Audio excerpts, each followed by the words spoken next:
Low blood sugar or anxiety? So this is something I've never spoken about. I think I may have mentioned it in one of my old videos where I mentioned I was like when I was on the floor, I think I felt like I was dying and I was explaining all this stuff to you guys. I think I was going through a low blood sugar attack, I guess you could call it, or just a sudden drop in my blood sugar. But I've never actually spoken about this. And I had an episode a couple of weeks ago, and it made me think, wow, this is something I haven't spoken about. So here we go. Go right into it. So low blood sugar. The thing is, you don't have to have diabetes to deal with low blood sugar spikes or drops or whatever in blood sugar. Different things can cause it. One of the main things that cause low blood sugar in people who do not have diabetes is stress. And as I mentioned before, when you have anxiety, the reason why most of us have anxiety is because we do not know how to deal with stress, with our stress. So that's how we deal with it. So when you have those drops in blood sugar due to stress, it feels awful, first of all. I've felt it so many times. So not only stress can cause it, let me just let you guys know. So stress is a big one. Stress is a big, huge factor that can cause it instantly. But so can like eating too much processed food. If you have like a bunch of like in the morning, all you ate was cereal all morning, but you haven't eaten anything in like 12 hours and all you have is cereal, you can have a low blood sugar spike or drop. Things like that can happen. So you can do research, and do it yourself or whatever. But I'm just letting you know these things. But let me explain to you what it feels like. So with me, my own personal experience, it feels like I get nausea. I get shaky. I start sweating.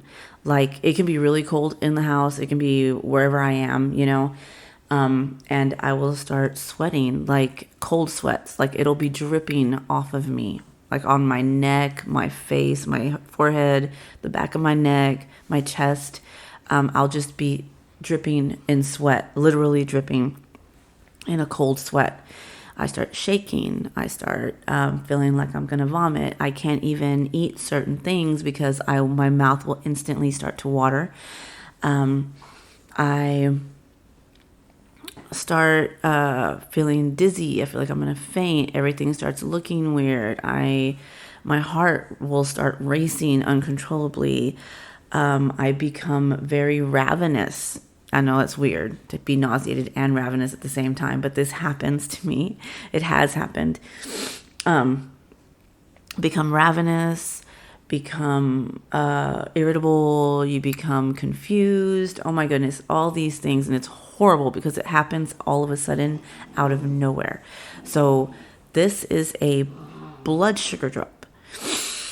Now, so sometimes we can cause ourselves to go into that, especially if we've been dealing with a lot of stress, high stress, or we're dealing with stress. Like, for instance, we wake up in the morning, we haven't eaten since it's called breakfast because you're breaking the fast from fasting all night, from sleeping.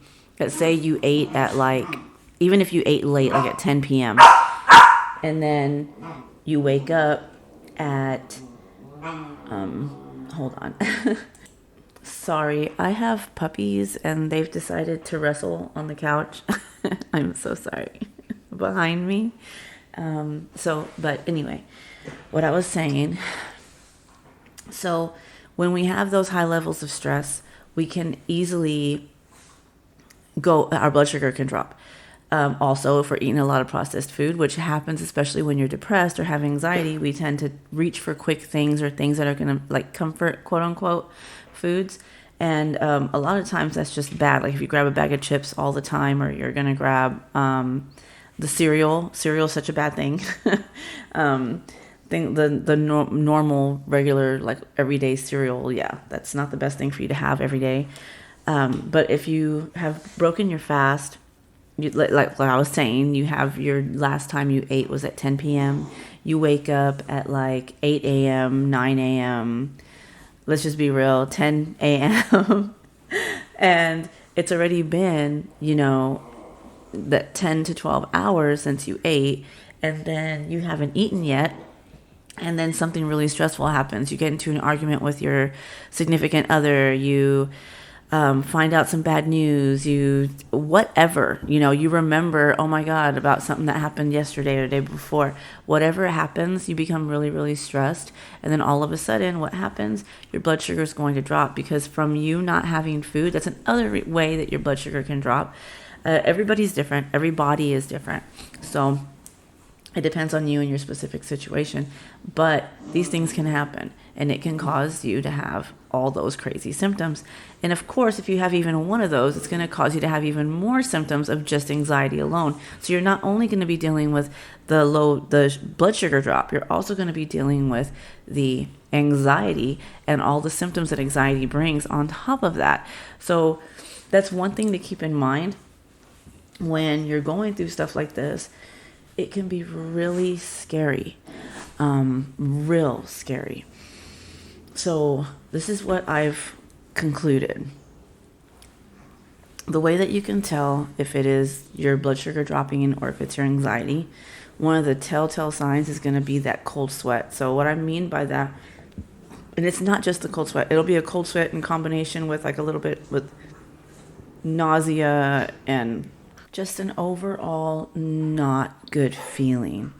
So when you feel this, you feel like you're going to faint, you're feeling all these things, usually it's a drop in blood sugar.